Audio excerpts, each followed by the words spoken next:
Calon Bupati Wakil Bupati Karangasem nomor urut 3 Imade Sukarane Komang Kisit atau paket sukses memanfaatkan masa akhir kampanye dengan melakukan kampanye simpatik sekaligus belusukan ke pasar desa adat Bukbuk Kecamatan Karangasem. Kehadiran Imade Sukarane di tengah pedagang pasar Bukbuk bukanlah sesuatu yang baru karena selama menjabat Wakil Bupati sebelumnya, Imade Sukarane secara rutin turun meninjau kondisi pasar-pasar tradisional. Kampanye simpatik paket sukses di Pasar Bukbuk diawali dengan melakukan aksi bersih-bersih pasar, melibatkan puluhan tim relawan bersama masyarakat. Setelah aksi bersih pasar, pasangan calon kepala daerah Karangasem nomor urut 3 Imade Sukarane dan Komang Kisit atau paket sukses melakukan belusukan untuk berinteraksi langsung dengan para pedagang dan pembeli di Pasar Bukbuk, sekaligus melihat kondisi pasar mulai dari penataan hingga kios yang ditempati pedagang. Dari dialog dengan pedagang, pembeli maupun pengelola pasar, Imade Sukarane mendapat banyak masukan, terutama menyangkut kondisi pasar yang sudah tidak layak sehingga perlu mendapat perbaikan atau revitalisasi. Salah satu visi kami adalah revitalisasi pasar-pasar tradisional. Buktinya di 2015 ini kita dapat hampir 3 pasar, ikon itu satu pasar hampir 5 miliar, seperti yang di Kubu, yang di Rubawi itu ikon. Biasa ada di Bandung juga, ada di tempat lain. Nah, ke depan memang saya kenapa pergi ke Bukbuk ini karena melihat dari potensi peredaran ekonomi di sini di Bukbuk kan luar biasa sekarang.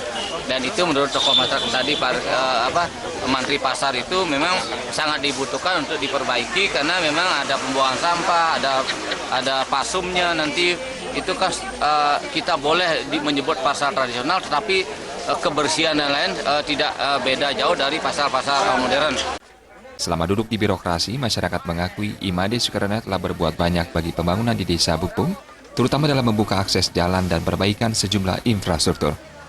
Bila terpilih memimpin Karangasem ke depan, Imade Sukarane diharapkan memprioritaskan revitalisasi pasar desa adat Bukbuk karena sejak dulu pasar ini belum pernah tersentuh perbaikan. Selama kepemimpinan beliau, dia mengaturkan banyak terima kasih karena banyak sudah membantu kami di desa adat dalam perbaikan jalan, pembukaan jalan dan lain sebagainya, bantuan kepada banyak adat. Dan ke depan mudah-mudahan beliau berhasil terpilih sebagai bupati dan wakil bupati Kabupaten Karangasem. Yang selaku kepala pasar mengharapkan sekali bantuan beliau karena situasi pasar kami seperti ini sudah sangat mengkhawatirkan. Kami sangat mengharapkan bantuan beliau untuk merenovasi ke depan pasar kami. Bahwasanya kondisi pasar kami di Desa Bukbuk cukup memprihatinkan ke kondisi fisiknya. Untuk itu saya harap nanti siapapun pemerintahnya dan kami berharap Pak Sukarane dan Pak Komang Kisit ini yang akan bisa melanjutkan program-program pembangunannya dan akan menyentuh perbaikan pasar. Menanggapi aspirasi masyarakat, Imade Sukarane mengatakan, perbaikan pasar Bukbuk menjadi salah satu perhatian dan prioritas bila paket sukses dipercaya memimpin Karangasem mendatang. Menurut Imade Sukarane, pasar sebagai pusat perekonomian dan perputaran uang masyarakat harus dibuat nyaman, bersih dan asri, sehingga proses jual beli berlangsung dengan baik. Alid Sidi, Bali TV.